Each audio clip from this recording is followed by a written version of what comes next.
नमस्कार दोस्तों, यदि आप भी न्यूजीलैंड के खिलाफ खेले जा रहे टेस्ट सीरीज के दूसरे टेस्ट मुकाबले के पहले दिन का खेल देखकर खुश हुए हैं, तो हमारी इस वीडियो को एक लाइक जरूर कीजिएगा। दोस्तों, आज हमारी इस वीडियो का लाइक टारगेट सिर्फ 500 लाइक्स का है। तो दोस्तों, वीडियो को दिल से लाइक जरूर करें। दोस्तों, जैसा कि आप सभी जानते ही हैं कि फिलहाल अभी न्यूजीलैंड की टीम भारत के दौरे पर है, जहां भारत और न्यूजीलैंड के बीच 3 मैचों की टेस्ट सीरीज खेली जा रही है, जिसका पहला मुकाबला बेंगलुरु के चिन्नास्वामी स्टेडियम में खेला गया, जिसमें भारतीय टीम को हार का सामना करना पड़ा। लेकिन दूसरे टेस्ट मुकाबले में भारतीय टीम ने ऐसा कमाल कर दिखाया जिसकी कल्पना कभी न्यूजीलैंड की टीम ने नहीं की होगी। तो दोस्तों, बताने जा रहे हैं आपको भारत और न्यूजीलैंड के बीच खेले गए दूसरे टेस्ट मुकाबले के पहले दिन का पूरा रोमांचक हाइलाइट्स। उससे पहले यदि आपने अभी तक चैनल को सब्सक्राइब नहीं किया है तो सब्सक्राइब जरूर करें, ऐसे ही क्रिकेट की अपडेट पाते रहने के लिए।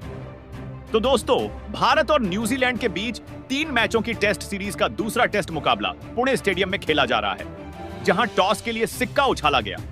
तो टॉस न्यूजीलैंड के कप्तान टॉम लैथम ने जीता और टॉस जीतकर पहले गेंदबाजी करने का फैसला किया और भारतीय टीम को पहले बल्लेबाजी के लिए आमंत्रित किया था, जहां भारतीय टीम की तरफ से एक बार फिर पारी की शुरुआत कप्तान रोहित शर्मा और यशस्वी जायसवाल ने की।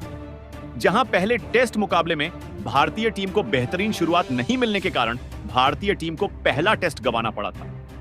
ऐसे में इस मुकाबले में इन दोनों ही बल्लेबाजों के कंधों पर अपनी टीम को एक बेहतरीन विस्फोटक ओपनिंग शुरुआत दिलाने की बहुत बड़ी जिम्मेदारी थी, जहां इन दोनों ही बल्लेबाजों ने इसे बखूबी निभाकर दिखाया। जहां मुकाबले की शुरुआत में ही रोहित शर्मा ने पहले ओवर में ही 2 शानदार चौके और एक बेहतरीन गगनचुंबी छक्का जड़ टीम के लिए बेहतरीन शुरुआत करी। रोहित शर्मा ने अपना इंटेंट का साफ जाहिर कर दिया था और उन्होंने बता दिया था कि पहले टेस्ट मुकाबले जैसी गलती अब इसमें नहीं दोहराई जाएगी। तो वहीं यशस्वी जायसवाल भी कहां किसी से पीछे रहने वाले थे। दूसरे ओवर में उन्होंने भी एक चौका और एक शानदार छक्का ठोका और इस ओवर में 12 रन बटोरे।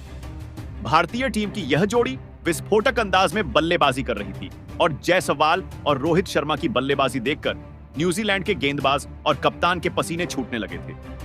न्यूजीलैंड के गेंदबाज अपनी गेंदबाजी में हर एक बदलाव कर रहे थे जो उन्हें करनी चाहिए, लेकिन उनको कुछ भी समझ में नहीं आ रहा था।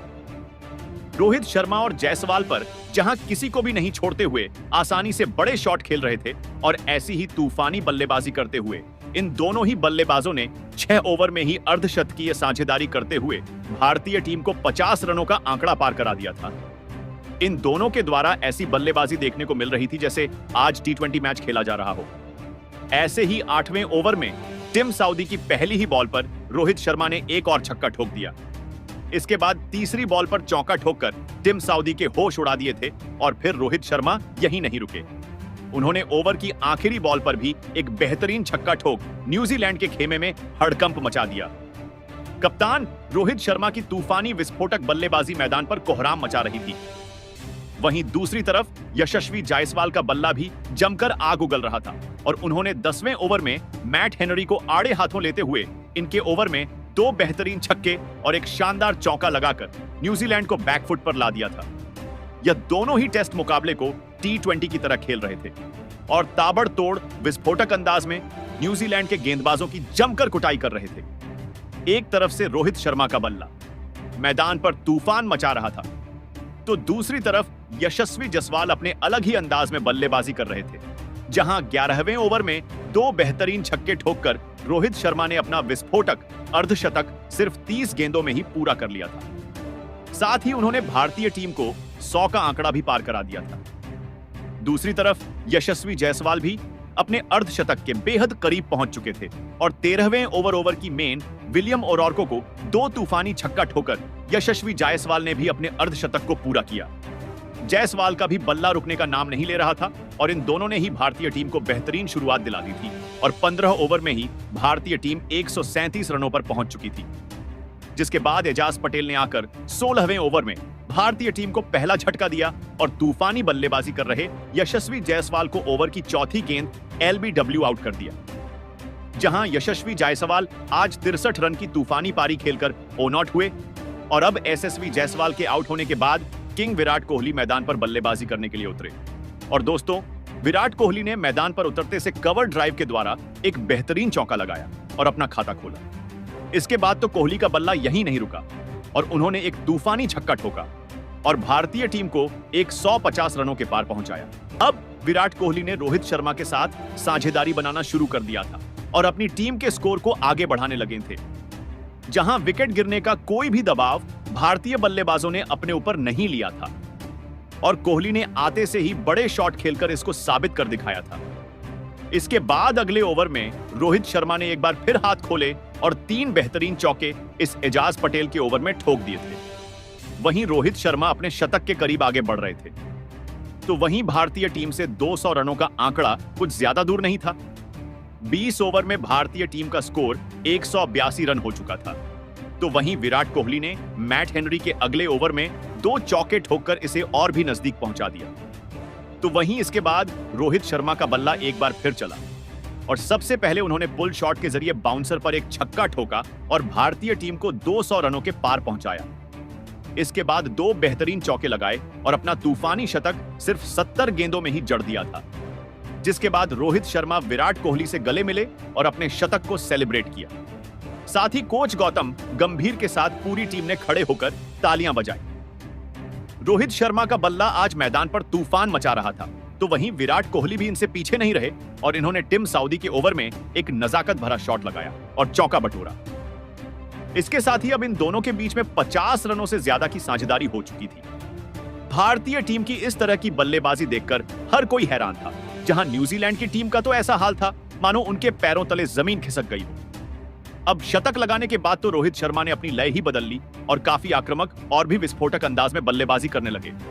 तो वहीं इनकी तरह ही तूफानी विस्फोटक अंदाज विराट कोहली ने भी अपना रखा था, जहां विराट कोहली ने इस बार रचिन रविंद्र को अपना निशाना बनाया और उनके ओवर में 2 चौके लगाकर गेंद को बाउंड्री की सैर कराई, जिसमें एक कवर ड्राइव विराट कोहली ने शानदार तरीके से लगाया था, जहां हर एक ओवर में भारतीय टीम के लिए बड़े शॉट आ रहे थे और टीम का स्कोर आसानी से आगे बढ़ रहा था। विराट कोहली जहां अपने अर्धशतक के बेहद करीब थे, तो वहीं इसके बाद अगले ओवर में रोहित शर्मा ने एजाज पटेल को की गेंद पर एक गगनचुंबी छक्का ठोका और गेंद स्टेडियम की छत पर जाकर गिरी। इस प्रकार इन दोनों ने मिलकर भारतीय टीम को 250 रनों के करीब पहुंचा दिया था और दोनों के बीच अब 70 रनों से ज्यादा की साझेदारी हो चुकी थी। लेकिन अगला ओवर लेकर आए रचिन रविंद्र ने भारतीय टीम को तगड़ा झटका दिया और ओवर की दूसरी ही गेंद पर विराट कोहली को टॉम लैथम के हाथों कैच आउट करवाकर पैवेलियन की राह दिखाई।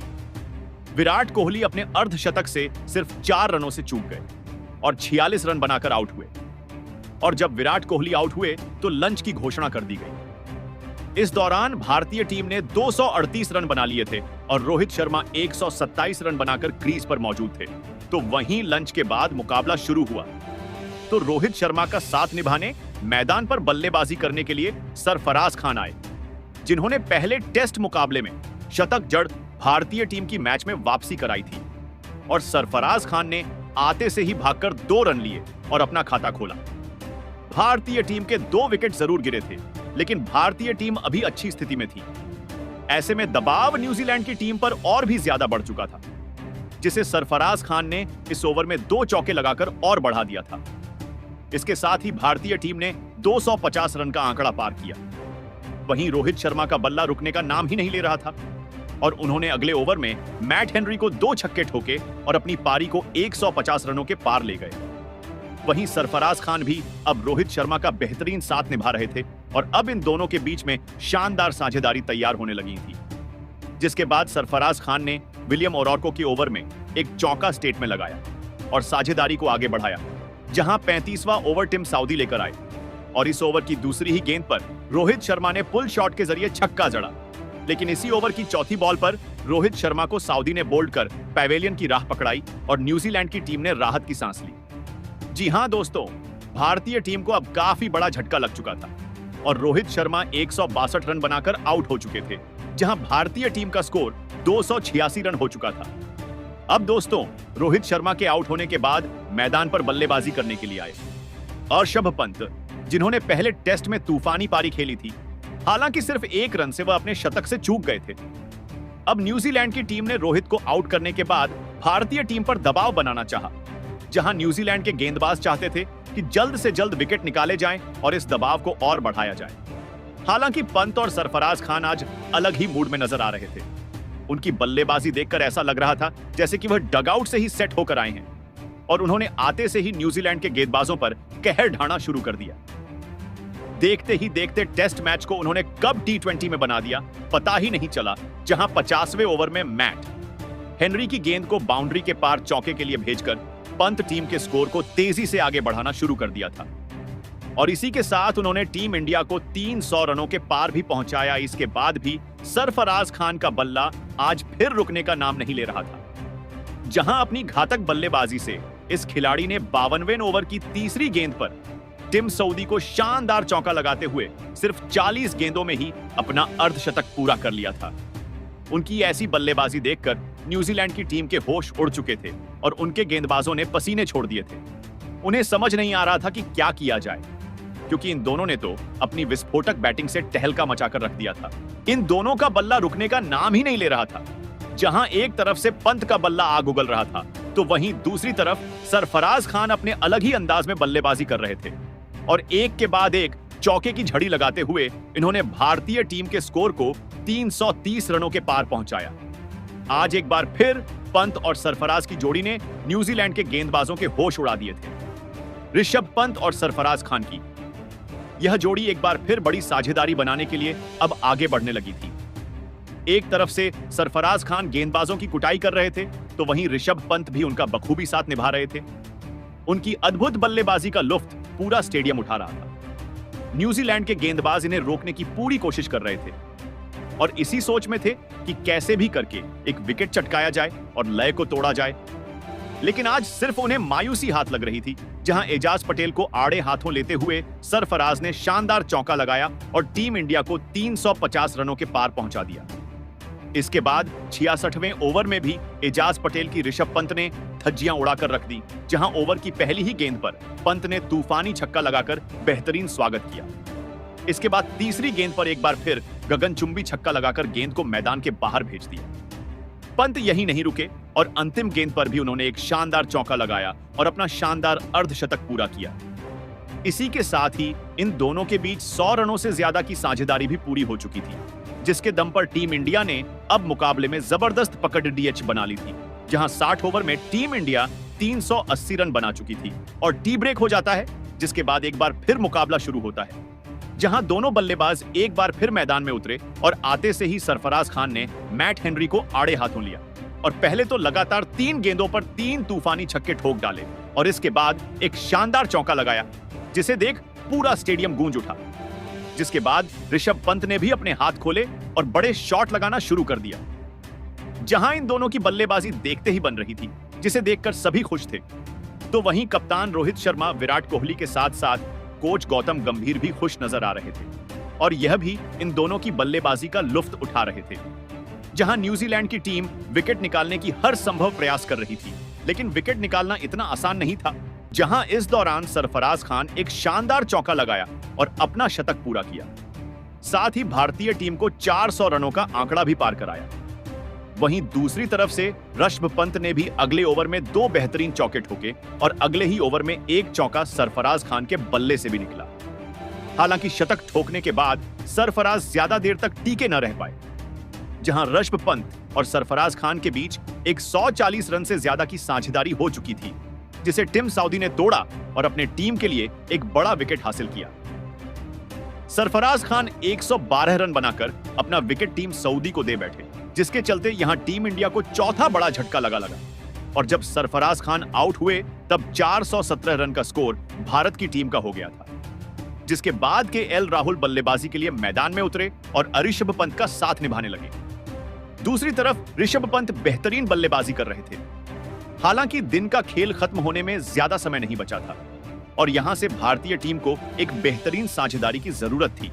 साथ ही भारतीय टीम कोई भी विकेट नहीं गंवाना चाह रही थी, जिससे एक तरफ से ऋषभ पंत तो अपना तूफानी अंदाज जारी रखे थे, लेकिन केएल राहुल संभालकर बल्लेबाजी कर रहे थे, जहां ऋषभ पंत ने बेहतरीन 2 छक्के ठोके और स्कोर को 450 रनों के पार पहुंचाया।